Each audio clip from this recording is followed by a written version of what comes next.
At 03:15 on Sunday, June 22, 1941, 3 million German soldiers crossed the Soviet frontier along a front stretching from the Baltic to the Black Sea. Operation Barbarossa, the largest land invasion in history, began with the thunder of 7,000 guns and the roar of 3,000 tanks. In Berlin, General Franz Halder, chief of the Army General Staff, wrote in his war diary that morning, "The Russian army is a headless colossus. The campaign will be over in 8 to 10 weeks. 3 days later, on June 25th, Halder still believed the timetable held. By the end of the first week, however, the first unmistakable evidence had reached every army group headquarters. The Red Army possessed tanks that German weapons could not stop. The German plan had been built on two certainties. First, that Soviet armor was overwhelmingly obsolete. T-26 light tanks with 15 25mm armor, BT fast tanks with thin plating, and a few lumbering T-35 land battleships that were more propaganda than weapon. Second, that even if heavier types existed, they would appear in negligible numbers and be crewed by poorly trained conscripts who would break at the first shock. Both assumptions collapsed within 96 hours. On June 23rd, in the sector of Army Group North, General Erich Hauptner's V Panzer Group, spearheaded by General Erich von Manstein's LVI Panzer Corps and General Georg Hans Reinhardt's XLI Panzer Corps, drove toward the Daugavpils bridges over the western Dvina. Opposing them was Lieutenant General Alexei Kirkin's 3rd Mechanized Corps and Major General Nikolai Berzarin's 27th Army. The 3rd Mechanized Corps alone fielded 651 tanks on paper, of which 109 were brand new KV-1 heavy tanks and 242 were T-34 medium tanks, numbers the Abwehr had never reported. The first major clash occurred on June 23-24 near Raseiniai. Oberst Erhard Raus, commanding Kampfgruppe Raus, 6th Schützenbrigade of the 6th Panzer Division, advanced with approximately 200 tanks, mostly Czech-built Panzer 35T, armed with 37mm guns. Raus's official after-action report, submitted on June 26th, described what happened next. On 23rd of June, a Russian heavy tank appeared on the road north of Raseiniai and took up position blocking the only bridge. All available 37mm and 50mm anti-tank guns fired at it from ranges of 300-600 meters. The shells either ricocheted or shattered on impact. The tank remained operational. An 88mm flak gun was brought forward under fire and emplaced 600 meters behind the tank. Only shots to the rear turret ring and engine deck disabled it after several hits. The crew had fought for over 24 hours.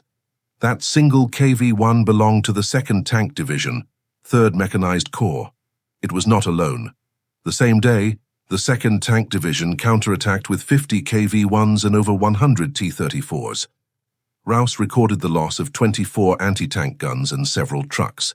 The 6th Panzer Division's war diary for June 24th noted, "Russian heavy tanks withstood all hits.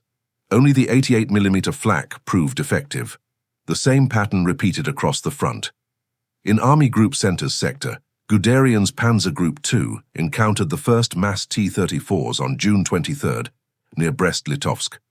The Soviet 22nd Tank Division, 14th Mechanized Corps, fielded 97 T-34s. The German 18th Panzer Division's after-action report of June 24th stated, "Enemy medium tanks with heavily sloped armor appeared. Our 37mm ammunition is ineffective at ranges over 400 meters." Further south, Kleist's Panzer Group 1 met the 8th and 15th Mechanized Corps on June 26th in the largest tank battle of the war to date, the Battle of Brody. The 8th Mechanized Corps alone had 100 T-34s and 71 KVs. The German 11th Panzer Division lost 43 tanks in the first 24 hours of fighting. General Günther Angern, commanding the 11th Panzer, reported on June 27th, "The Russian T-34 tanks are superior in armor and armament. Our 37mm and short 50mm guns cannot penetrate them frontally." By June 29th, captured Soviet documents from the Western Front headquarters revealed the scale of the surprise. The Western Front had begun the war with 221 tanks, of which 317 were T-34s and 97 were KVs. The Southwestern Front had 645 tanks, including 399 T-34s and 114 KVs. These were second-echelon formations deliberately held back from the border, unknown to German reconnaissance. The German anti-tank weapons of June 1941 were designed for the tanks of 1939. The standard 37mm Paquet 36 had earned the nickname Door Knocker in France. The new 50mm Pak 38 was only entering service in small numbers. The Panzer III's short 50mm KWK 38 could penetrate a T-34's side armor at under 500 meters, but not the front. The Panzer IV's short 75mm howitzer was useless against armor. Only the 88mm Flak 36-37, originally an anti-aircraft gun, could reliably destroy a T-34 or KV-1 at combat ranges, and there were only 1/200 of them in the entire Wehrmacht. Halder's war diary entry for June 29th reflected the first real alarm.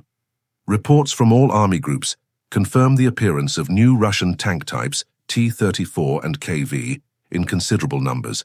Our anti-tank weapons are proving inadequate. On July 3rd, Halder wrote the sentence that would haunt the German General Staff for the rest of the war. It is thus probably no overstatement to say that the campaign against Russia has been won in 14 days. However, the sheer number of Russian tanks is causing us considerable difficulties. The T-34 and KV-1 were not perfect. Soviet crews were often poorly trained, radios were rare, and mechanical reliability suffered from rushed production. But their fundamental design, sloped 45mm armor equivalent to 90mm vertical plate, wide tracks for mud and snow, diesel engines, and the excellent F-34-76. 2mm gun made them superior to every German tank in service in June 1941. Production figures captured in July confirmed the scale of the threat. Kharkov Factory, number 1-83, had produced 203 T-34s between January and June 1941. Stalingrad Tractor Factory was completing another 800. Chelyabinsk Tankergrad had delivered 520 KVs. Even after the loss of Western factories, Soviet production was projected to reach 200 T-34s per month by December. The German response began immediately. On July 4th, Guderian issued orders to all panzer groups. Avoid frontal engagement with heavy Russian tanks. Use flanking fire and 88mm guns. On July 10th, the Inspectorate of Panzer Troops submitted an urgent report to Hitler, recommending the immediate development of a tank superior to the T-34. The result would be the Panther and Tiger programs, but the first Panthers would not reach the front until July 1943. In the summer of 1941, the Wehrmacht had nothing that could match the T-34 in open combat. The Blitzkrieg had not stopped. It had been wounded, and the wound was bleeding steel. On the morning of July 3, 1941, General Heinz Guderian received a telephone call from General Hermann Hoth, commander of Panzer Group 3. The conversation, recorded in both men's war diaries, lasted less than 2 minutes, but marked the moment the Wehrmacht's confidence in a short campaign cracked irreparably. Hoth reported that his XLI Panzer Corps had lost 84 tanks in 4 days of fighting near Lapel and Vitebsk, almost exclusively to Soviet T-34s and KV-1s. Guderian's reply was curt. We have seriously underestimated the enemy's armored strength. The T-34 is superior to all our tanks in armor, armament, and cross-country performance. We must adapt immediately, or be stopped. The first fortnight of Barbarossa had produced victories of a scale never seen before. Army Group Center had advanced 320 kilometers, encircled Bialystok and Minsk, and captured 287, 704 prisoners by July 1st. On paper, the Red Army's forward armies were annihilated. Yet the German panzer divisions were already bleeding. The official OKH report dated July 11th recorded 1076 tanks as total write-offs and 200 in long-term repair, over half the starting strength of 350. The majority of these losses were not to mines or artillery, but to direct combat with Soviet medium and heavy tanks that German weapons could not reliably destroy. The most devastating proof came in the central sector during the Battle of Smolensk, which began on July 10th.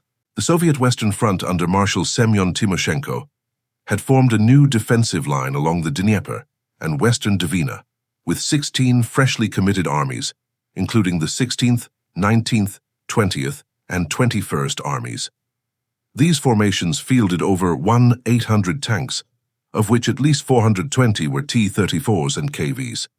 The 20th Army alone, commanded by Lieutenant General Pavel Kurochkin, had 420 tanks on July 10th, including 120 T-34s and 40 KVs. On July 11th, the German 7th Panzer Division, General Hans Freiherr von Funk, attacked toward Vitebsk and ran into the Soviet 5th Mechanized Corps remnants, reinforced by the 57th Tank Division. The 57th fielded 200 T-34s fresh from the Stalingrad tractor factory. The division's war diary recorded the loss of 33 German tanks in one afternoon. Funk reported to Hoth, "Enemy tanks with sloped armor impervious to 50mm guns at ranges over 500 meters. Our crews are shaken." The same day, further south, the 17th Panzer Division, General Hans-Jürgen von Arnim, was ambushed near Seno by the Soviet 18th Tank Division. The 18th had 280 tanks, including 36 T-34s and 20 KVs. The German after-action report stated, "Our 50mm guns failed to penetrate the frontal armor of the Russian medium tanks even at 300 meters. We were forced to withdraw." Guderian, pushing toward the Desna crossings, faced similar problems. On July 13th, the 18th Panzer Division encountered the Soviet 5th Tank Division near Orsha. The division commander, General Walter Nering, reported the loss of 22 tanks in a single engagement. Nering's signal to Guderian was blunt. "The T-34 possesses superior armor and armament. Immediate countermeasures are required." These were not isolated incidents. Between July 10th and August 1st, the Soviet Western and Reserve fronts launched 24 separate counterattacks, with forces ranging from battalion to corps strength. The 13th Army alone committed 420 tanks, including 120 T-34s, in the Yelnya salient. The German 10th Panzer Division lost 46 tanks in 3 days. General Joachim Lemelsen, commanding XX 7th Panzer Corps, wrote on July 19th, "The enemy continues to commit fresh tank units daily. Our anti-tank weapons are proving inadequate. The psychological impact on German crews was profound." Oberst Hermann Balk, commanding the 3rd Panzer Regiment, noted in his diary on July 15th, "Our men are calling the T-34 the Ivan Monster. Every engagement costs us tanks we cannot replace." By July 20th, the OKH had compiled a comprehensive report titled "Combat Characteristics of Russian Tanks," dated 20th of July 1941. It reached Hitler's headquarters on July 23rd and contained the following conclusions. The T-34's 45mm sloped armor is equivalent to 90mm vertical plate against 37mm and short 50mm guns. The 76 2mm F-34 gun penetrates all German tanks at 1,000 meters. Wide tracks and diesel engine provide superior mobility in mud and snow. The KV-1 is effectively immune to all weapons except the 88mm flak at short range. Hitler read the report on July 23rd and scrawled in the margin, "Why was I not informed of this earlier?" The answer was that German intelligence had failed completely. The T-34 had been in full production since September 1940, and by June 22nd, 225 had been delivered. The KV-1 began production in February 1940. 636 were in service by the invasion. The German response was immediate but painfully slow. On July 4th, Guderian had already ordered his crews to avoid frontal engagements and to use 88mm flak guns whenever possible. On July 20th, the Inspectorate of Panzer Troops under General von Thoma submitted an urgent memorandum recommending immediate upgunning of the Panzer III to the long 50mm KWK-39 L-60, development of a new medium tank with sloped armor, the future Panther, mass production of the 75mm Pak-40 anti-tank gun, introduction of tungsten core ammunition for the 50mm gun. Hitler approved most measures on July 23rd, but production timelines were brutal. The first long 50mm guns would not reach the front until November. The Panther prototype was still being designed. The Pak-40 was only entering production at 50 guns per month. Meanwhile, Soviet factories kept pouring out T-34s. Between July and December 1941, Kharkov Factory No. 183 produced another 800 T-34s before evacuation. Stalingrad delivered 200. Chelyabinsk, Tankergrad, completed 100 KVs. Even after losing Western factories, Soviet production reached 100 medium and heavy tanks per month by December. The German army entered August 1941 with 900 operational tanks, a net loss of 450 since June 22nd, despite receiving 350 replacements. The Red Army had lost over 15,000 Zeran tanks, but still fielded fresh formations with another 2 Zeran T-34s and KVs. The Blitzkrieg had not failed. It had been wounded in its most vital organ, the belief that German tanks were superior.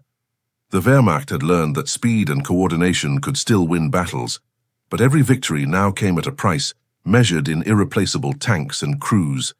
The T-34 was not just a tank. It was the first proof that the Soviet Union had built an industrial war machine capable of absorbing catastrophic losses and still producing more of the one weapon Germany could not match. The sanctuary of technical superiority was gone. The war had become a contest of production, and Germany was already losing. On the morning of August 11, 1941, General Franz Halder wrote in his war diary the sentence that historians still quote as the first open admission that Barbarossa had gone catastrophically wrong. The whole situation makes it increasingly plain that we have underestimated the Russian colossus. They have enormous reserves of men and material. At the outset of the war, we reckoned with about 200 enemy divisions. Now we have already counted 360. Halder was not exaggerating. By August 1st, German intelligence had identified 324 Soviet rifle divisions and 63 tank or motorized brigades still in the field. And the tanks that kept appearing were no longer the T-26s and BTs of June. They were T-34s, fresh from factories that the Wehrmacht had never expected to keep producing. The Battle of Smolensk, which ended on August 5th, had been another tactical triumph. 310 Zerun Soviet prisoners, 205 tanks destroyed or captured. Yet the cost was staggering. Panzer Group 2 and Panzer Group 3 together lost 408 tanks as total write-offs between July 10th and August 5th, more than in the entire French campaign. The official OKH report dated August 11th recorded only 900 operational tanks across the entire Eastern Front, a net loss of 450 since June 22nd, despite receiving 350 replacements. The worst shock came during the Yelnya salient fighting in late July and early August. The Soviet 24th Army under Major General Konstantin Rakutin launched repeated counterattacks, with the 100th, 107th and 103rd Tank Divisions fielding over 420 tanks, of which 180 were T-34s. On August 4th, the German 10th Panzer Division, General Wolfgang Fischer, lost 46 tanks in a single day to T-34s that attacked from concealed positions in the forest. Fischer's report to Guderian was blunt. Our 50mm guns are ineffective against the T-34 frontal armor even at 300 meters. Crew morale is suffering. The same day, the 7th Panzer Division, General Hans Freiherr von Funk, was hit by the Soviet 107th Tank Division near Yelnya. Funk reported the loss of 33 tanks and wrote, "The enemy tanks operate with complete impunity. Our anti-tank weapons are proving inadequate." By August 10th, the Yelnya salient had become a bleeding wound. The German Dex Army Corps War Diary recorded, "The enemy continues to commit fresh tank units daily. Our losses in tanks and anti-tank guns are no longer sustainable." On August 21st, Army Group Center finally evacuated the salient, abandoning 200 wrecked tanks that could not be recovered. Further south, the Battle of Kiev was reaching its climax. On August 26th, the Soviet Fifth Army under Major General Mikhail Potapov still fielded 420 tanks, including 120 T-34s. The 26th Army under Lieutenant General Fyodor Kostenko had another 300. Between August 23rd and September 26th, the Southwestern Front launched 33 separate counterattacks. The German 17th Army Corps War Diary recorded on September 2nd. The enemy continues to commit new tank units daily. Our anti-tank weapons are proving inadequate. The psychological toll on German crews was now measurable. On September 5th, General Hermann Hoth wrote to his wife, "The Russian T-34 is a terrible opponent. Our men call it the Ivan monster. Every engagement costs us tanks we cannot replace." General Hans Reinhardt, commanding XLI Panzer Corps, reported on September 10th, "The enemy tanks fought until the last round. Our losses are no longer sustainable." Captured Soviet documents painted an even darker picture. On September 19th, the German 11th Panzer Division overran the headquarters of the Soviet 26th Army and captured production reports showing that Stalingrad Tractor Factory alone had delivered 200 T-34s between July and September. Chelyabinsk-Tankograd had produced another 100 KVs. Even after the loss of Kharkov and Leningrad factories, Soviet tank production was projected to reach 200 medium and heavy tanks per month by December. German production, by contrast, was 250 Panzer IIIs and 100 Panzer IVs per month at best. The Armaments Ministry's August report admitted that the target of 600 medium tanks per month by spring 1942 was now impossible due to raw material shortages.